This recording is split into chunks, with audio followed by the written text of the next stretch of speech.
जो है ना वो आपको ओहदे से हटाने जा रहे हैं और आप कुछ कर लें। तो जनरल जहांगीर करामत ने जो था बल्कि उनको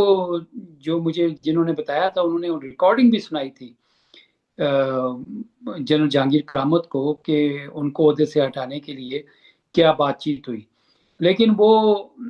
आराम से चले गए थे और फिर जनरल मुशर्रफ जो थे उनको नया army chief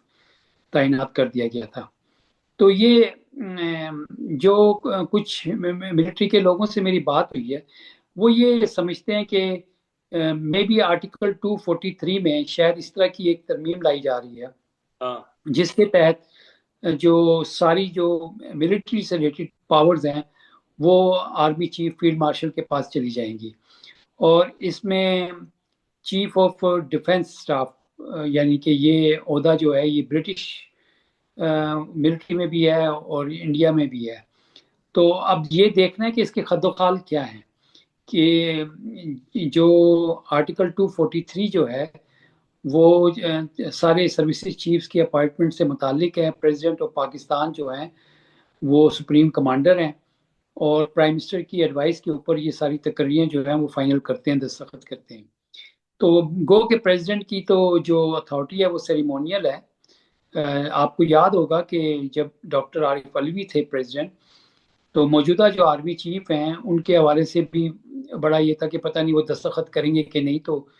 doctor Arif Alvi as a president Lahore गए थे और उन्होंने इमरान खान से मुलाकात की थी। लेकिन अभी ये जो है कि ये आया ये ऑफिस चीफ ऑफ डिफेंस का होगा, चीफ ऑफ डिफेंस स्टाफ का होगा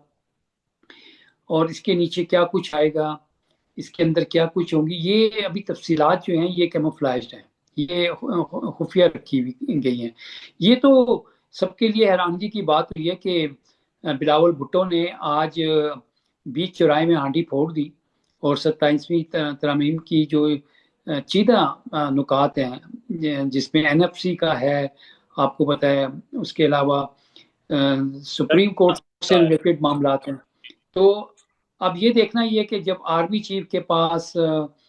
एयर चीफ को अपॉइंट करने का इख्तियार, नेवल चीफ को अपॉइंट करने का इख्तियार, तो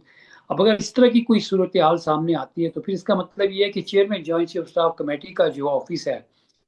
वो तो शायद फिर खत्म हो जाए। तो ये बड़ी सिग्निफिकेंट डेवलपमेंट है और इसके साथ ही